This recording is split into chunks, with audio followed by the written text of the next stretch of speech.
வணக்கம் மக்களே, நீங்கள் பார்த்து கேட்டிருக்காது பீஸ் தமிழாக நாங்கள் பிசிடி. இன்னைக்கு நம்ம என்ன பார்க்க போகிறோம்னா, இது ஒரு குக்கிங் வீடியோ தான். இந்த வீடியோ கடைசி வரைக்கும் ஸ்கிப் பண்ணாமல் பாருங்கள், அப்போ தான் உங்களுக்கு வீடியோ கரெக்டாக புரியும். இப்போ தான் நம்ம சேனல் புதுசாக வரீங்கன்னா என் பேர் பற்றி என் சேனல் பேர் பிசி தமிழா. இன்னும் நம்ம சேனல் சப்ஸ்கிரைப் பண்ணாமல் பார்த்துட்டு இருந்தீங்க, சப்ஸ்கிரைப் பண்ணிங்க, கூட வர பெல் ஐக்கான் கிளிக் பண்ணுங்கள். அப்போ தான் நம்ம போடுற வீடியோ உங்களுக்கு உடனே கிடைக்கும்.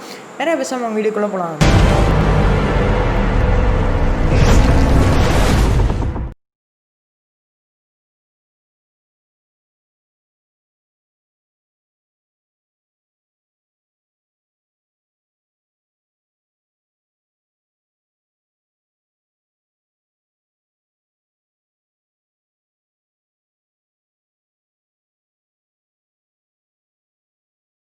வாங்க இன்னைக்கு நாட்டுக்கோழி குழம்பு எப்படி செய்கிறதுன்னு பார்ப்போம். இதுக்கு தேவையான பொருட்கள் என்னென்னு பார்த்துடலாம்.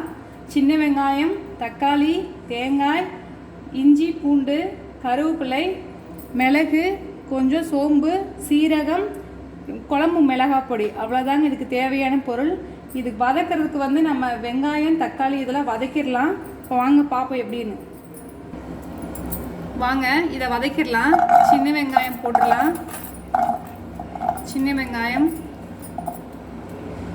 கொஞ்சம் 2 தக்காளி போட்டுடலாம், கட் பண்ணி போட்டுடலாங்க. இப்போ தக்காளி போட்டாச்சுங்க.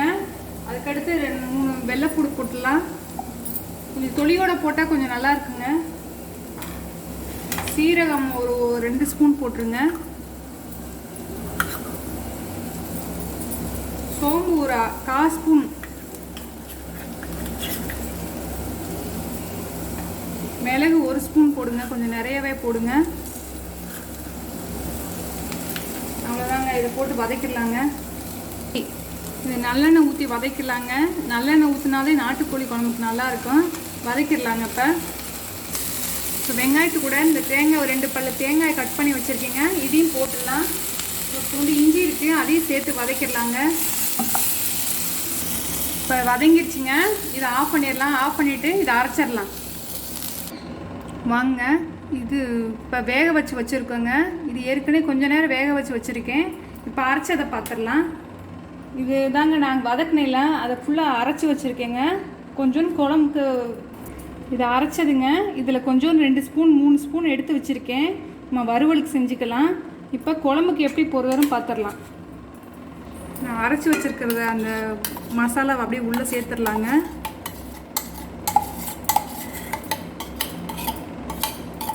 அரைச்சி வச்சிருக்க தண்ணி இதோட சேர்த்து ஊற்றிடலாம்.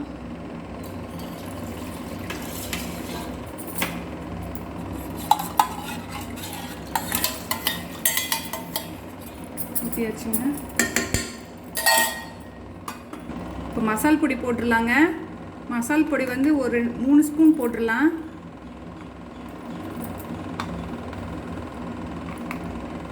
அவ்வளோதாங்க. இது அப்படியே கிண்டிடலாம்.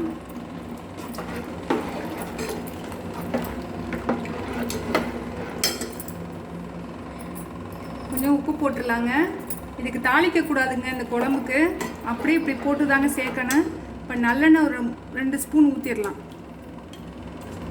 கொதிக்கட்டும், பார்ப்போம் எப்படின்னு. இப்போ குழம்பு ரெடி ஆயிடுச்சுங்க. இந்த அளவுக்கு தண்ணியாக தான் இருக்கணும், அப்போ தான் நல்லாயிருக்கும் சாப்பிட்றதுக்கு. இப்போ ஒரு ஸ்பூன் நல்லெண்ணெயை விட்டு இறக்கிடலாம். ஒரு ஸ்பூன் விட்டு லேசாக 1 நிமிஷம் மட்டும் கொதிக்கட்டும், அப்படியே ஆஃப் பண்ணிடலாம். அதுக்கடுத்து இதே இதில் நம்ம வறுவல் எப்படின்னு பண்ணிடலாம். இந்த கறி எடுத்து வாங்க. இப்போ வறுவலுக்கு நல்லெண்ணெய் ஊற்றிடலாம். 2 ஸ்பூன் ஊற்றுங்க. இந்த காயட்டும். இப்போ வெங்காயம் போட்டுடலாங்க. வெங்காயம் போட்டு கொஞ்சம் வதங்கட்டும். இந்த வெங்காயம் பச்சை மிளகா கொஞ்சம் நேரம் வதங்கட்டுங்க. வெங்காயம் பச்சை மிளகா வதங்கிடுச்சுங்க. இப்போ கருவேப்பிலையை போட்டுடலாம். கருவேப்பிலையை போட்டு வதக்கிடலாம்.